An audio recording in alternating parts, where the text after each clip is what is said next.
그 차이는 처음에는 작지만 점차 부풀어 올라서 일생이라는 관점에서 보면 엄청난 격차가 됩니다.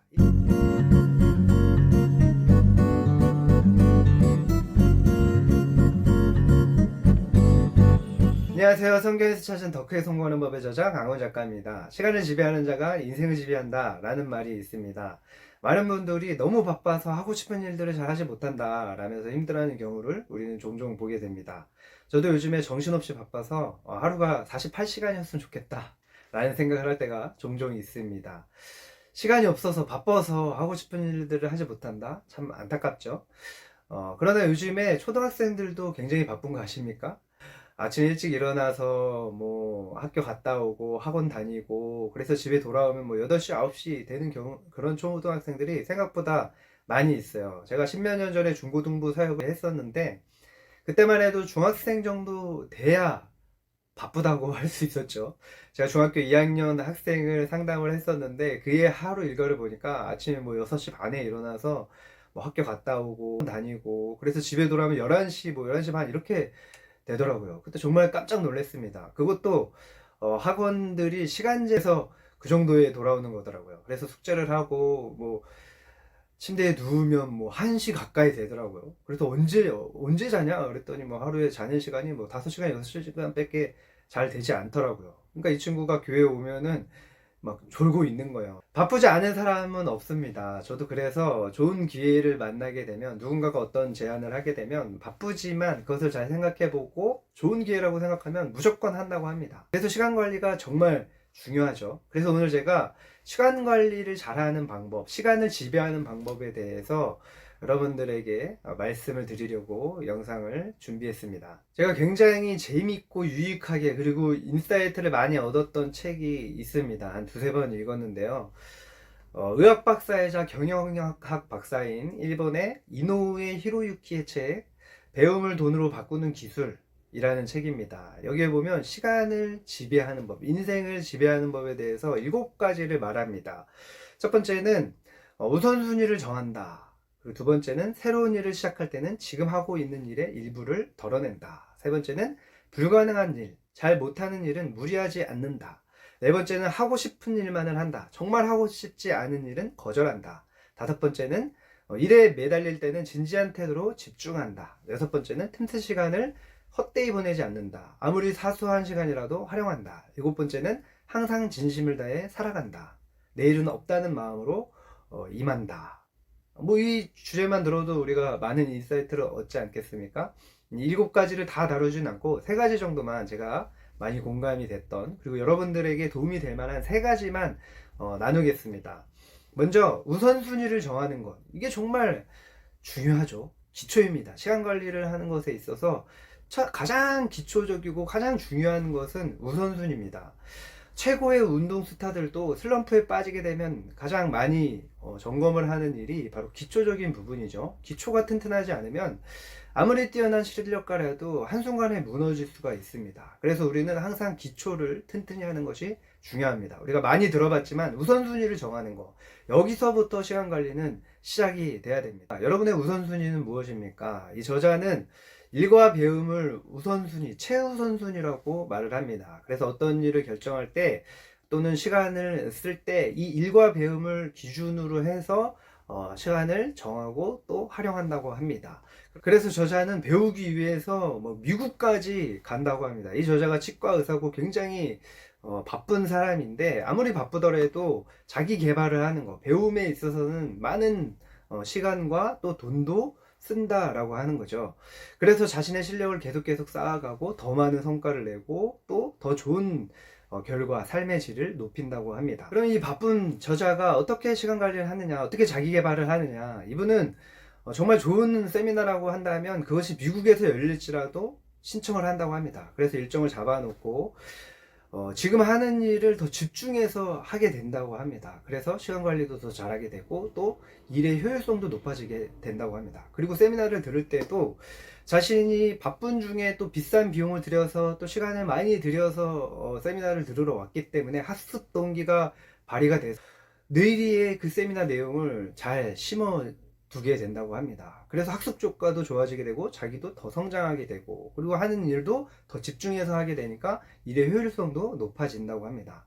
이것이 정말 중요한 원리예요. 우리가 학교 다닐 때 벼락치기라고 하잖아요. 그리고 초치기라고까지 말을 하는데 시간이 많으면 어떻게 됩니까? 우리가 자꾸 내일 해야지, 다음에 해야지. 그리고 또 공부를 하게 되더라도 뭐 공부하다가 괜히 청소하고 괜히 생전 안 하던 책상 정리하고 산만하게 되잖아요. 그런데 당장 내일 시험이다 하면 우리가 막 벼락치기 막 하잖아요. 시간이 없으면 더 초치기 하게 돼요. 그래서 그 초치기 때 한 공부가 뇌리 심어져서 우리가 시험 문제를 풀지 않습니까?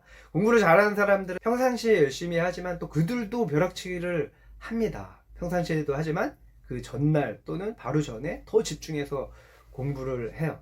저도 그런 경험들을 많이 했습니다. 그게 우리 인간의 본성이지 않을까요? 잠재 능력을 활용하는 그런 아주 좋은 방법 중에 하나입니다. 그리고 상담에서는 상담 비용이 비쌀수록 상담 효과가 좋다라고 말을 합니다.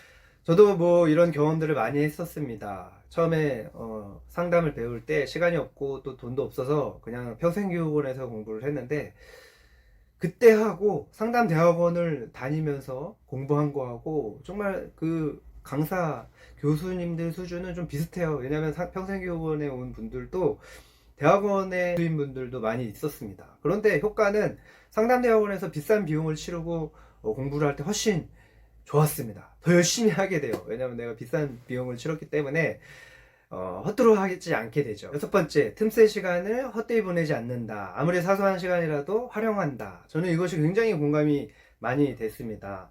뭐 예를 들면 약속을 잡았는데 한 10분, 15분 남았어요. 그러면 좀 뭔가 하기가 좀 애매하지 않습니까? 여러분 그럴 때 어떻게 하십니까? 저자는 이렇게 말합니다. 이럴 때 10분밖에 없는데 뭘 이라며 그냥 쉬는 사람과 앞으로 10분이 남았네 라며 한두 가지라도 소소한 욕물을 처리하는 사람이 있습니다. 그 차이는 처음에는 작지만 점차 부풀어 올라서 일생이라는 관점에서 보면 엄청난 격차가 됩니다. 1분이면 전화를 걸 수 있고 3분이면 짧은 메일을 보낼 수 있습니다. 5분이면 신문을 볼 수도 있고 15분이라면 어지간한 용건을 해결할 수 있습니다. 틈새 시간을 활용하면 다른 사람과 차이를 벌릴 수 있습니다. 앞으로 5분이라는 틈새 시간은 하루에도 여러 번 생길 수가 있습니다. 만일 6번 있다면 30분이 되지요. 새로운 무엇인가에 활용하기에 충분한 시간입니다. 1년이라면 182시간이나 됩니다. 영국의 문학가 셰무엘 존스는 짧은 시간은 시간 낭비에 의해 더욱 짧아진다 라고 말했습니다. 그때 메일을 보내거나 책을 읽으라는 것이 아닙니다. 예를 들어 도쿄에 갈 때면 들르곤 하는 호텔의 노비가 높은 층에 있는데 눈앞에 레인보우 브릿지가 펼쳐져 있다고 해보죠. 그 광경을 바라보면서 마음속에 상쾌한 바람을 불어넣는 것도 좋습니다. 그건 역시 시간 활용의 한 방법입니다. 중요한 것은 의식입니다. 저자는 우주의 법칙과 잠재의식을 굉장히 중요시 여깁니다. 거기에서 성과가 갈린다고 강조를 하죠. 저는 이 저자가 말하는 틈새 시간을 헛되이 보내지 말라는 말에 정말 크게 공감을 합니다. 그래서 제가 틈새 시간을 요즘에 활용하는 방법은 그때 제가 좋아하는 것들을 하거나 아니면 SNS를 합니다. SNS는 요즘 제게 굉장히 중요한 것 중에 하나입니다. 거기서 좋은 분들을 계속해서 만나고 있고 또 제 책과 관련된 대화를 나누기도 하고 그래서 인사이트를 얻기도 합니다. 거기서 만난 분들과 지금도 연락하면서 서로에게 도움이 되고 있습니다. 정말 윈윈을 하고 있는 거죠. 또 저자처럼 산책을 하면서 제 보물지도를 상상하기도 합니다. 그러면 행복한 기분이 돼서 다른 일을 할 때 효과가 정말 좋습니다. 기분이 안 좋은 상태에서 어떤 일을 하는 것과 행복한 그런 기분을 가지고 어떤 일을 하는 것은 정말 엄청난 차이가 나요. 아이디어를 내는 게 다르고 또 일의 효율성도 다르게 됩니다. 더 열정적으로 기분이 좋으면 더 열정적으로 하게 돼요. 저자가 말하는 7가지가 사실 다 의미가 있죠. 여러분의 삶에 적용해 보면 시간 관리뿐만 아니라 정말 큰 성장을 하게 될 겁니다. 그 5분이 그 10분이 완전히 다른 인생이 될 수 있고 또 여기에 있는 여러 가지 뭐 인생을 진지하게 살아간다, 뭐 하고 있는 일을 진심을 다해서 한다, 뭐 이런 것들을 하면 정말 실력이 부쩍부쩍 쑥쑥 늘게 되겠죠. 7가지를 다 설명해 드리고 싶지만 오늘 영상은 여기까지 하겠습니다. 제 채널에 시간관리에 관련된 그런 영상들이 많이 있습니다. 한번 시청해 보시면 큰 도움이 되시리라 저는 확신을 합니다. 영상 꼭 시청해보세요. 아무쪼록 여러분의 시간을 지배하셔서 인생을 지배하고 더 크게 성공하시기를 응원하고 축복합니다. 오늘도 영상 끝까지 시청해주셔서 감사드립니다. 구독, 좋아요, 댓글 꼭 부탁드려요. 감사합니다. 지금까지 성경에서 찾은 더 크게 성공하는 법의 저자 강훈 작가였습니다. 여러분 더 크게 성공하세요.